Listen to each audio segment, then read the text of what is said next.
Sebagaimana yang kita ketahui Bapak Ibu, sewaktu perang Uhud terjadi, itu pukulan berat bagi umat Islam sebab menderita kekalahan yang tak seharusnya terjadi. Awalnya udah menang Pak orang Islam, cuman ketika nampak harta terkumpul di tengah-tengah lapangan peperangan itu, sehingga pasukan memanah yang sudah dipesankan oleh Rasulullah, jangan ada yang turun apapun yang terjadi, tapi mereka turun. Disinilah kita tahu Bapak Ibu ya, padahal sahabat Rasulullah itu udah talak 3 dengan dunia nih Pak, bisa juga kena. Begitu mereka turun, Khalid bin Walid, panglima perang Quraisy yang pada saat itu belum memeluk agama Islam, membawa 200 pasukan yang untuk mengepung umat Islam. Disitulah tersebar isu Rasulullah meninggal dunia Pak. Sebab memang sudah terdesak betul. Rasulullah itu sampai dikawal oleh 11 orang dan 1 orang luka parah Pak, itulah Tolhah bin Ubaidillah itu. Sampai puluhan sabetan pedang di badannya Pak, tapi tidak mati Pak. Inilah yang dikatakan Rasulullah, siapa yang ingin melihat orang syahid tapi masih bisa jalan di muka bumi, falyanzur Tolhah bin Ubaidillah. Dia itulah yang paling terakhir ngawal Rasulullah di Uhud itu Pak. Tapi Rasulullah parah juga Bu, geraham pecah, topeng besi pecah. Jadi disinilah kita tahu Rasulullah tidak punya ilmu kebal rupanya Pak. Jadi kalau ada orang Bu ya, zikir-zikir kebal, dia itu lebih dari Rasulullah tuh Pak. Kalau sempatlah ilmu kebal ini ada Bapak Ibu, baguslah sahabat dikasih Allah lagi Pak, atau para mujahid di Gaza tuh Pak kan. Tapi kalau Allah ingin menyelamatkan tuh bisa, seperti Tolhah ini lah, walaupun sudah luka-luka tapi tetap selamat. Salah satu sahabat Rasulullah yang meninggal masih muda baru Pak, namanya Kunais bin Huzafah al-Sahmi. Istrinya pun masih sangat belia Bu. Nama istrinya itu Hafsah binti Umar bin Khattab, anak menantu Umar bin Khattab nih Pak. Jadi sahabat tuh tidak ada Bu, misalnya bapaknya petinggi kemudian anaknya tidak usah diutus perang. Kalau kita kan pasti kita gitu Pak kan, kau memang tentara tapi janganlah kau ikut lagi, kau di logistik aja lah, menyediakan bahan, janganlah kau ikut perang. Umar enggak Bu, padahal dia tahu risiko anaknya jadi janda Pak, tapi menantunya tetap bertempur, kemudian meninggal dunia, beresiko anak janda dalam keadaan usia masih sangat belia. Apakah Umar cemas saat itu Bu? Sangat khawatir. Jadi jangan Bapak Ibu kira kalau kita soleh, kita rajin beramal, banyak berzikir itu tidak ada rasa khawatir dalam diri kita. Tidak Pak, yang khawatir tetap khawatir juga. Itu hal yang lumrah sebetulnya. Kadang kan kita mudah aja bilang tidak kuat iman ibu dulu, masa masih khawatir juga, sholat dan rajin. Nah, jadi itu tidak bisa Pak dihubungkan, sebab kita lahir dari latar belakang orang tua yang cara mendidiknya berbeda-beda. Pencemas emak kita dulu turunlah ke kita Pak pencemasnya tuh, walaupun kita rajin sholat. Gara-gara emak kita bilang dulu kok jangan keluar malam Jumat, banyak hantu, akhirnya setiap malam Jumat sampai besar takut kita Bu. Ingat saya Ustadz 3 orang lari di mes Pertamina Pak, kurang ayat apa kira-kira Ustadz tuh Pak? Bertiga, dari kalau saya sebut nama tahu Bapak Ibu sama Ustadz ini bertiga, tapi tidak usah lagi lari kami katanya, takut kurang apa ayatnya tuh Pak. Orang kadang tidak sembahyang dalam hutan tidur Pak, santai aja Pak, tidak sholat ya. Jadi tidak ada hubungan tuh Pak, kalau memang penakut ya penakut juga gitu. Dulu saya marah sama emak saya, kadang duduk depan rumah dikunci pintu Pak. Emak ini apa emak cemas kan? Aku duduk di depan nih, emak kunci juga pintu. Biarlah kalian menokok-nokok kebukakan daripada aku tinggalkan pintu ini dalam keadaan tidak terkunci. Tersalin sama saya sifat emak saya itu sekarang Pak, tiap sebentar saya mengunci pintu. Kan turun jadinya Pak. Dulu marah deh, inilah yang dirasakan emak saya dulu, tersalin ya. Nah Umar bin Khattab Pak sangat mengkhawatirkan keadaan anak beliau ini. Tapi dibalik itu Bu, rupanya Rasulullah ada cerita ke Abu Bakar Siddiq. Abu Bakar, ini cerita kita berdua aja, jangan tahu dulu yang lain. Apa itu ya Rasulullah? Aku mengingat jasa-jasa Umar nih Abu Bakar. Dulu Islam ini tidak dipandang orang, kita takut kita mau berdakwah. Apa yang membuat kita berani terang-terangan? Umar Umar itu Bapak Ibu, begitu dia masuk Islam, itu masuk Islamnya penuh drama lah tuh Pak. Sempatlah dipukulnya adik iparnya tuh, Said bin Zaid, nama adik iparnya itu Pak, karena ketahuan sama dia sedang baca Al-Quran. Tinjunya dibela sama adik yang Umar, Fatimah binti Khattab, ditinjunya lah adiknya. Pas adiknya bilang, kau mau apakan saja, kami tidak akan meninggalkan agama ini. Disitulah luluh hatinya Pak. Boleh enggak aku pegang apa yang kalian baca tadi? Kau najis, kata adek, mandi kau dulu. Itulah orang mau masuk Islam itu disunahkan mandi Pak. Selesai dia mandi, dibacanya lah surat At-Toha itu, yang dibaca Said bin Zaid itu surat Toha 1 sampai 14. Itulah melunakkan hati Umar bin Khattab itu. Di mana Rasulullah ini sekarang? Baru ditunjukkan di rumah Arqam bin Abil Arqam. 3 hari sebelum Umar masuk Islam, Hamzah sudah lebih dulu masuk Islam Pak. Singa padang pasir nih Bu. Pas nengok Umar mengarah ke rumah Arqam bin Abil Arqam, apa kata Hamzah? Kalian kalau membunuh Umar, bunuh dengan cepat, karena dia sulit untuk dikalahkan. Jadi kalau sama Umar itu langsung aja bunuh. Kalau kalian bertele-tele, kalian selesai, kalian dibuatnya. Jadi pas Umar mendekat, berdiri Hamzah Pak. Aku ingin mencari Rasulullah. Karena dia sopan tuh, surut Hamzah. Diketok pintu keluar Rasulullah. Ada apa Umar?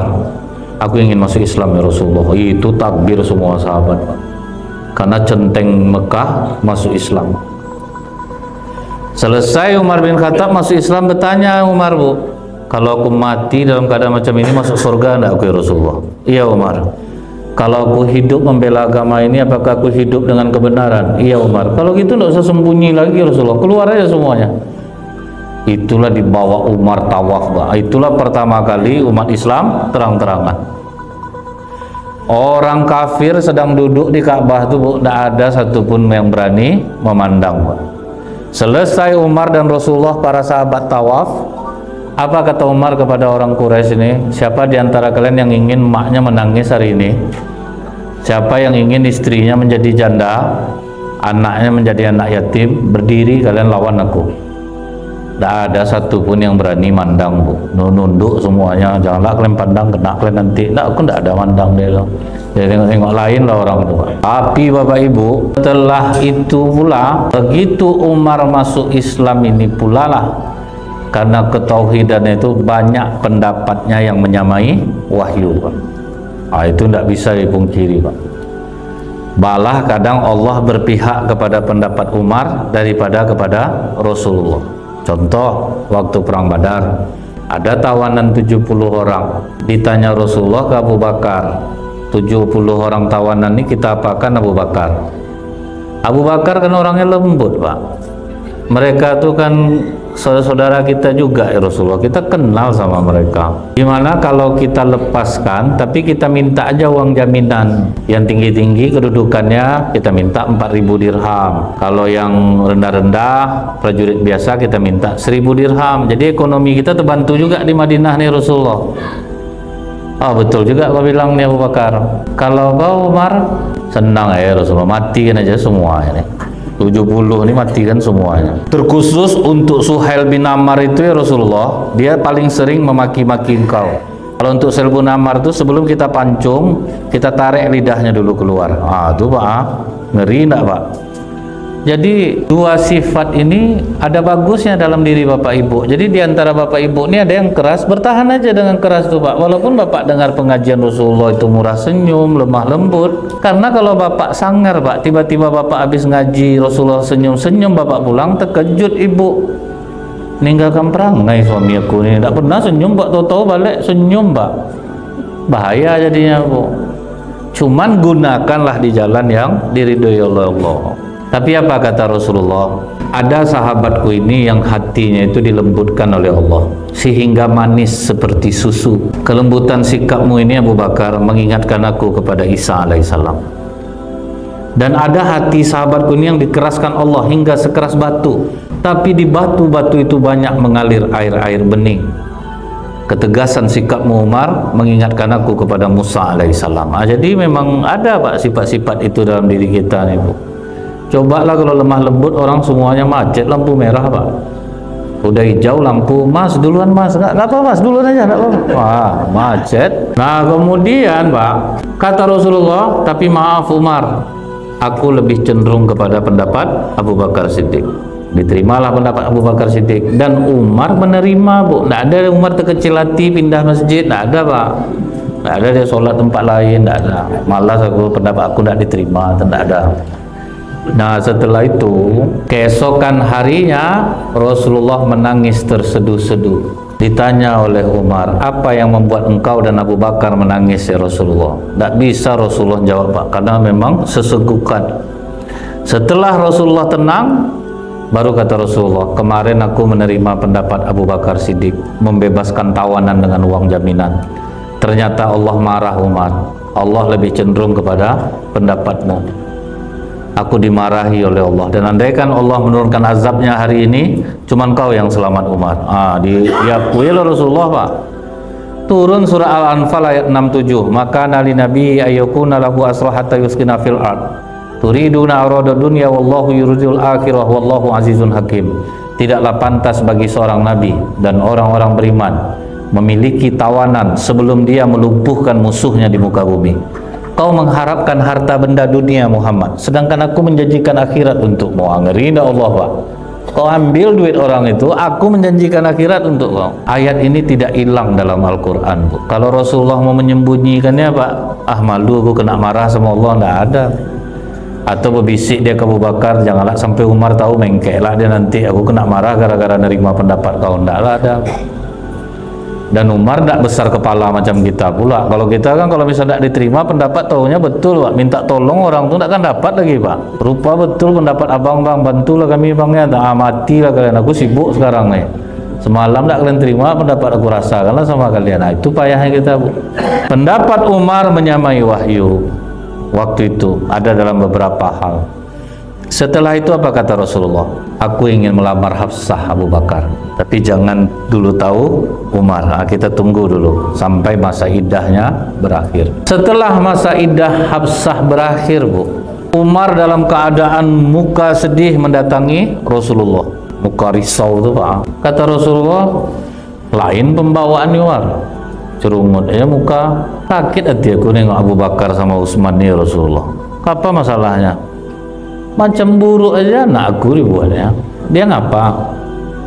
Hafsah udah habis masa iddahnya, aku tawarkan ke Abu Bakar, macam ketawa-ketawa cemeh ini dia Rasulullah. Lain ketawanya sama aku tuh tidak diacuhkannya, aku ngomong, pergilah aku ke Utsman, masa iddah aku udah habis Utsman, nikahilah anak aku. Utsman macam muak dia nengok aku tidak mau nikah lagi. Semenjak aku putus hubungan kekerabatan aku sama Rasulullah karena meninggalnya istri aku. Istri Utsman kan anak Rasulullah, Bu, Ruqayyah. Aku tidak ada mau menikah lagi Umar. Sakitlah hati aku nengoknya, kecuali anak awak udah tua, iyalah ya Rasulullah. Kata Rasulullah, Umar, Hafsah itu akan dinikahi oleh laki-laki yang lebih baik daripada Abu Bakar dan lebih baik daripada Utsman. Oh, baru sumringah langsung wajah Umar bin Khattab. Serius kau yang akan menikahi Hafsah? Iya Umar. Ya Rasulullah, inilah hari paling bahagia dalam hidup aku. Dan Utsman itu akan kunikahkan dengan perempuan yang lebih baik daripada Hafsah, yaitu Ummu Kulsum. Jadi anak Rasulullah yang selanjutnya, Bu, yang jadi istri Utsman bin Affan. Umar bahagia, pulanglah dia ke rumah. Hafsah, selamat Hafsah, kau akan menjadi ibundanya orang-orang mukmin. Maksud ayah Rasulullah ingin menikahiku. Iya Hafsah. Udah bahagia-bahagia, Pak, dekat hari H bangkitlah khawatir Umar balik. Itu pencemasnya Umar tuh. Dipanggilnya Hafsah, kau kuwanti-wanti nih Hafsah ya, suami kau tuh bukan laki-laki biasa. Jangan pernah melawan kau kepada Rasulullah, jangan pernah kau bantah. Kalau kau butuh apa-apa, kau minta aja sama aku, jangan kau minta sama Rasulullah. Yang kedua, di antara istri Rasulullah itu yang paling tinggi kedudukannya adalah Aisyah. Kau harus kompak sama Aisyah, jangan pernah kau bersaing sama Aisyah. Itu dipesankan betul tuh. Jadi begitu Hafsah menikah dengan Rasulullah, Hafsah langsung mendekat kepada Aisyah, Pak. Sampai terjadilah peristiwa Maghafir tuh, Bu. Kecemburuan Aisyah kepada Zainab binti Jahsy dan melibatkan Hafsah dalam sandiwara itu. Rasulullah pergi ke rumah Zainab. dikasih Zainab minum madu. Nampak oleh Aisyah dari jauh, tertawa-tawa, tersenyum-senyum. Sakit hati Aisyah, dipanggilnya Hafsah, sini kau dulu Hafsah. Nampaknya Zainab nih ngambil hati Rasulullah lah, dia nampaknya nih. Jadi apa yang harus kita lakukan Aisyah? Kau bantu aku ya, kompak kita. Siapapun yang ditemui Rasulullah setelah dari rumah Zainab, kita katakan bau badan Rasulullah bau magafir, lebah yang mengisap bunga yang busuk. Oke? Rupanya selesai Rasulullah dari rumah Zainab, datang ke rumah Aisyah. Aisyah langsung nutup hidung, Mbak. Agak lain bau badan nih Rasulullah. Maksud kau? Busuk ya Rasulullah. Malu Rasulullah dibilang busuk tuh, Bu. Dari mana kau tadi Rasulullah? Dari rumah Zainab. Makan minum pula dari situ. Ada minum madu aja segelas tadi. Zainab nih, madu lebah mengisap magafir mungkin tuh ya Rasulullah. Makanya busuk jadinya ke badanmu. Habis dari rumah Aisyah, pergi pula ke rumah Hafsah. Hafsah dan nutup hidung pula, Bu. Busuk aku Hafsah. Iya ya Rasulullah. Aisyah tadi bilang ya juga. Bau magafir kau ya Rasulullah. Minum di mana kau tadi? Di rumah Zainab. Zainab ini tak apa-apa, madu dikasih sama suaminya. Terlepaslah dari mulut Rasulullah. Mulai hari ini minum madu hukumnya haram. Turun surat At-Tahrim ayat 1. Kena marah Rasulullah sama Allah, Pak. Ya ayuhan nabiyyu lima tuharrimu ma ahallallahu lak. Kok berani kau mengharamkan yang aku halalkan? Terkejut Rasulullah, Pak. Dipanggillah berdua-dua, Bu. Memang mantap kelakuan kalian berdua ya. Kalian cemburu sama Zainab, kalian fitnah dia ngasih aku madu magafir. Ya lain lah, senyum-senyum nampak dia jauh, cemburu Atisah dibuatnya gitu Pak kan. Tuh Hafsah ngapa lagi ikut orang, nggak ada orang diajak-ajak tadi itu ikutlah orang. Gitulah Pak. Anak-anak lah namanya, masih kecil-kecil tuh Pak. Minta maaf kalian sama Zainab. Ternyata Bu, Rasulullah marah, padahal ini kan kategorinya udah fitnah Pak. Tapi kalau untuk rasa cemburu Bu, itu tidak terhitung Pak. Sebab kata Rasulullah, perempuan yang cemburu dia tidak bisa membedakan yang benar dan yang salah. Sedangkan belok kiri aja ibu-ibu ini sen kanan Pak. Jangan coba Bapak marah, percuma. Orang udah jelas-jelas tulisan Bu, jangan lewat semen baru dicor. Tidak peduli dia Pak, masuk di dalam tuh. Mandornya itu yang dimarahkan ya Bu. Bayangkan Pak, apa mau dibuat lagi? Pas diam aja lagi Bu. Itulah ciri khasnya itu Pak kan. Nah kemudian Bapak Ibu, ternyata Hafsah memiliki kelebihan yang tidak dimiliki oleh istri Rasulullah yang lain. Cuman Hafsah yang pandai menulis Pak. Dan itu kepandaian langka untuk perempuan pada masa itu. Makanya Hafsah lah yang menjadi penulis Al-Quran di bawah naungan Rasulullah Pak. Yang kedua, istri Rasulullah yang paling cepat menghafal Quran adalah Hafsah. Cerdas Bu. Apa pengakuan Ummul Mukminin Aisyah? Paling banyak puasa sunnahnya, paling banyak sholat malamnya. Itu kelebihan Hafsah. Jadi masing-masing kita nih Bapak Ibu punya kelebihan yang tidak dimiliki oleh orang lain. Ada di antara Bapak Ibu nih ahli puasa. Tidak semua orang bisa tuh Pak. Ada yang ahli baca Quran. Wah pokok kalau udah baca Quran tuh asik betul ya. Ada yang ahli zikir, ada yang gemar sholawat, ada yang paling rajin sedekah, ada yang paling ikhlas. Tidak bisa Pak ditiru oleh orang lain. Jadi kita ini punya amalan andalan yang tidak bisa ditiru oleh orang lain. Contohnya Bu, Ibu sama-sama bikin lontong Bu, bumbu sama, kok bisa lebih enak ibu ini daripada ibu ini? Kan sering seperti itu Pak. Bumbu lontong itu aja semua Bu, tapi kok bisa lebih enak ya ibu ini yang buat, saya ndak. Itulah kelebihan masing-masing tuh Pak. Ndak bisa ditiru oleh orang lain tuh. Besar rasa cinta Rasulullah kepada Hafsah. Sampai suatu ketika Umar memarahi istrinya. Istrinya melawan Pak. Terkejut Umar, biasanya istrinya itu ndak pernah melawan Bu kalau Umar marah. Terlepas dari Umar benar atau salah, pokoknya ndak berani melawan Pak. Kata Umar, kok berani kau melawan sekarang? Mana lebih mulia, kau atau Rasulullah? Rasulullah lah. Rasulullah aja kadang dimarahi oleh istrinya, biasa aja. Terkejut Umar, masa iya Rasulullah seperti itu? Tanya sama Hafsah tuh. Pergi Umar ke rumah Hafsah Bu. Hafsah, betul yang dikatakan ibumu, kalian kadang ada melawan kepada Rasulullah? Ada ya? Itu apa kata Rasulullah? Tidak ada masalah, nama rumah tangga ya. Tentu kadang ada kami berantem, kadang ada yang kami diamkan Rasulullah seharian. Tidak marah Rasulullah? Tidak ya. Nanti paling kalau kami salah, udah tenang, kami baru dibimbing oleh Rasulullah. Tapi kalau kami melawan itu Rasulullah biasa aja ya. Ini tidak seperti yang kau pikirkan.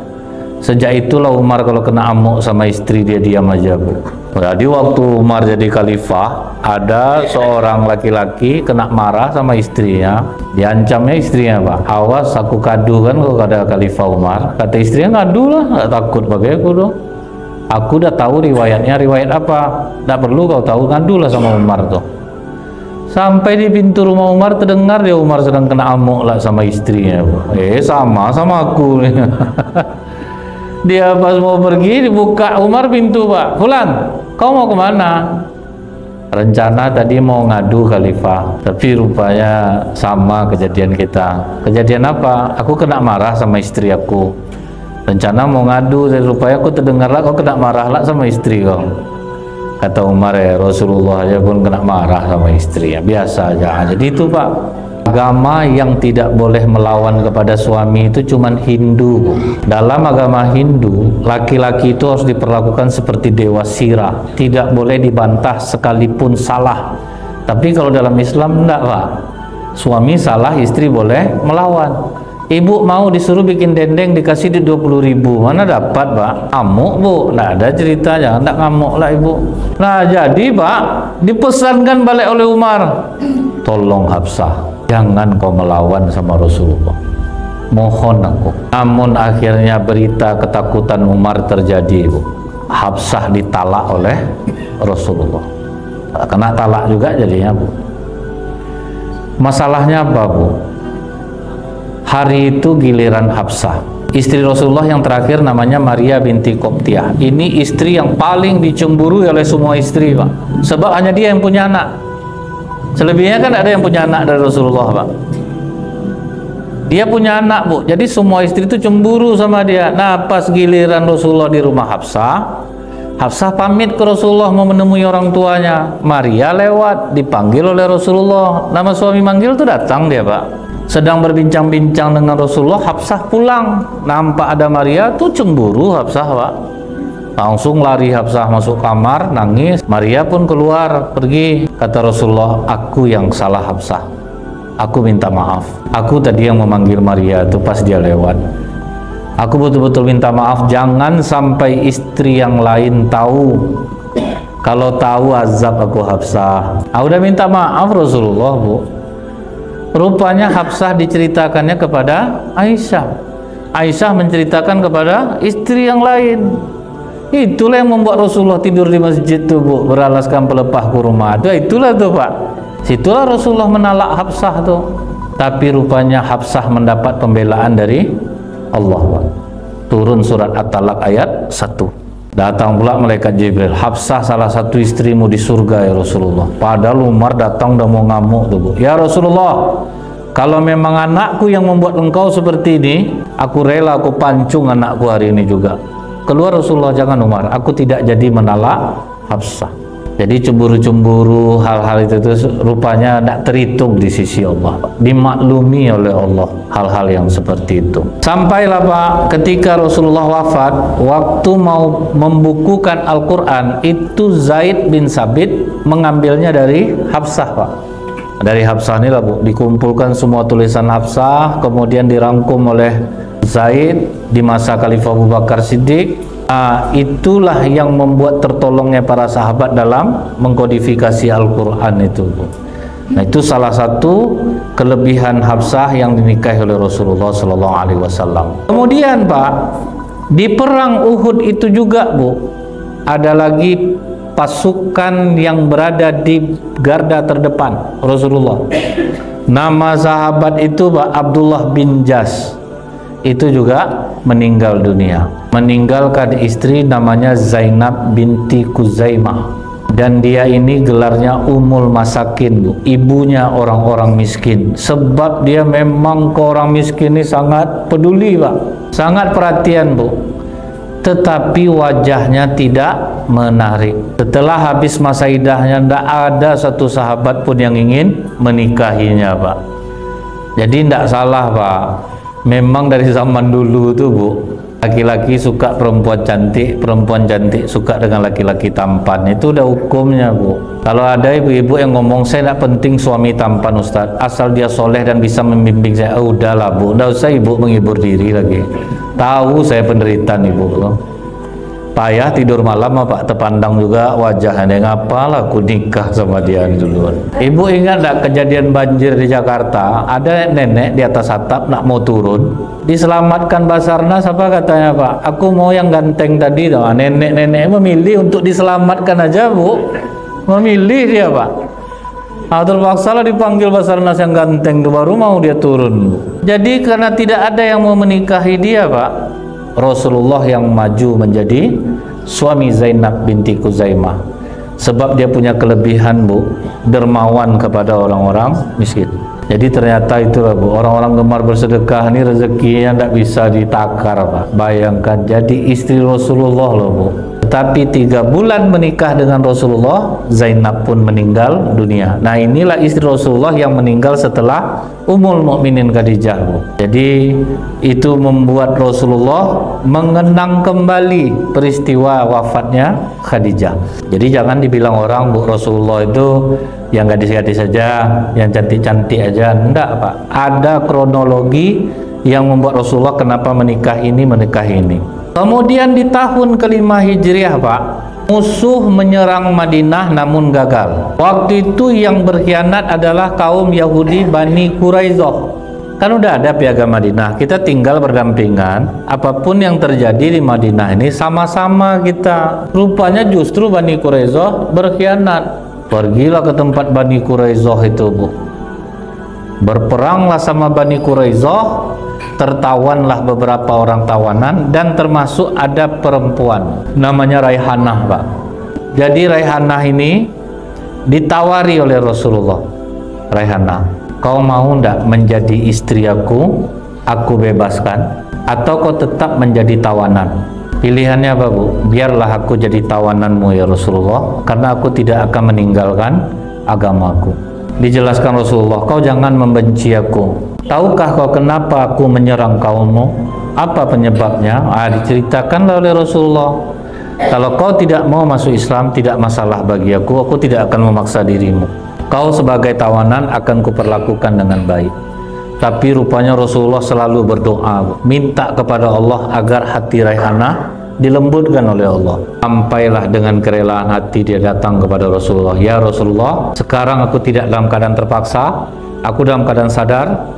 Aku ingin menjadi istrimu dan aku masuk Islam. Itulah disebut doa itu jantungnya ibadah, Pak.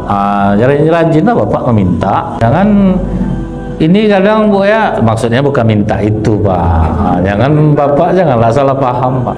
Melunakkan hati istri berdoa melunakkan hati suami. Kalau pakai mulut bisa salah, Pak. Bagus minta kepada Allah, dilunakkan Allah hatinya.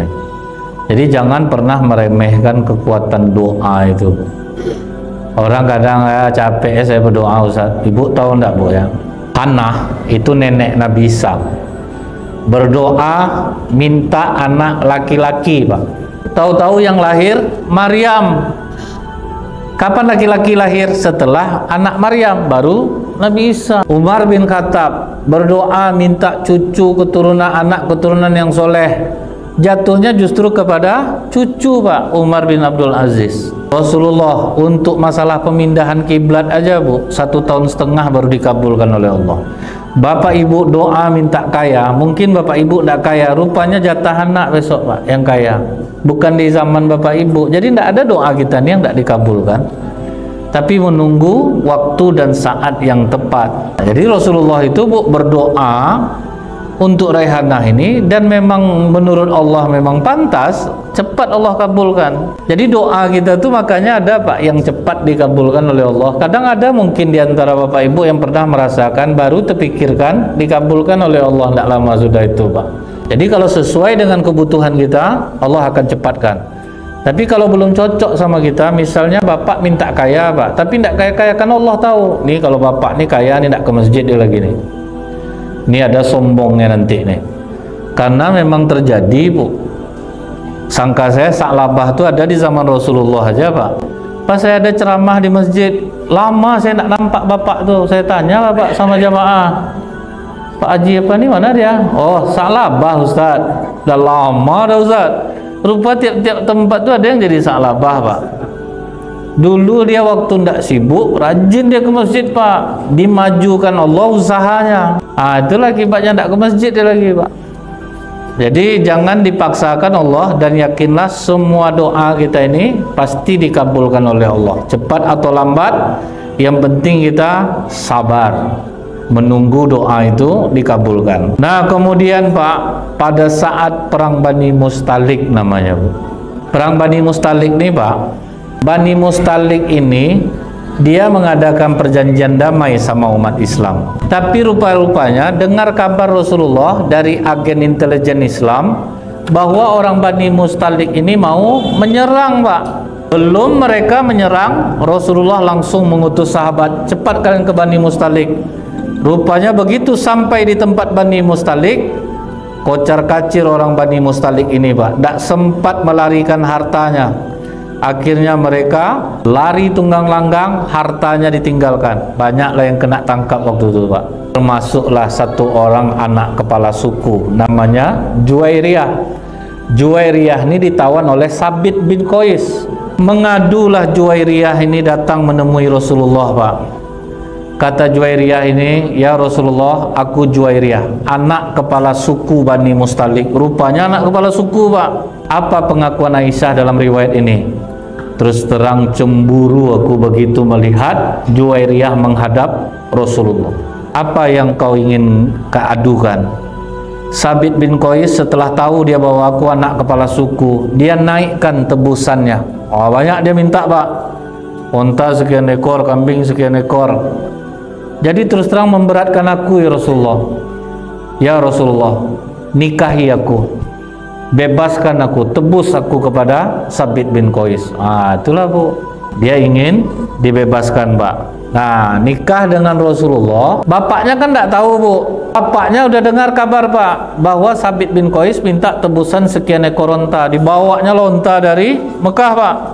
Ada 2 ekor onta itu yang sangat bagus bu, sayang dia, disembunyikannya pak. Yang 2 ini tidak usah lagi, disembunyikannya dekat balik Bukit Batu. Pergilah dia menemui Rasulullah. Ya Rasulullah, aku datang ke sini untuk menebus anakku. Tolong sampaikan kepada Sabit bin Qais, aku telah membawa tebusan yang dia inginkan.